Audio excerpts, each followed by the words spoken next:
পেয়ারা খাবেন? দেখেন, আমরা ঢাকাতে থাকি, 50 টাকা, 60 টাকা, 80 টাকা করে কেজি পেয়ারা কিনে খেতে হয়।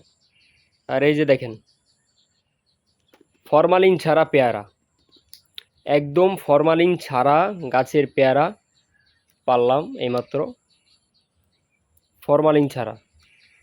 এই যে আমার পিছনে দেখতে পাচ্ছেন, এই যে আমার পিছনে আমি দেখানোর চেষ্টা করতেছি আপনাদের, ফরমালিন ছাড়া কত সুন্দর দেশি পেয়ারা। এই যে দেখেন, অনেকটা পেয়ারা ধরছে, অনেক অনেক পেয়ারা। এই যে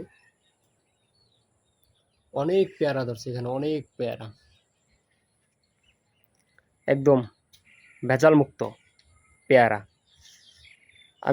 আমি কিছুদিন আগে ঢাকাতে 80 টাকা করে কেজি কিনছিলাম, 80 টাকা। তাও পেয়ারা তোর স্বাদ না, মানে শুকায় শুকায় গেছে এরকম। আর এই যে পেয়ারাগুলা, একদম ফরমালিন ছাড়া পেয়ারা। যে যে খাবেন পেয়ারা, কমেন্ট করেন।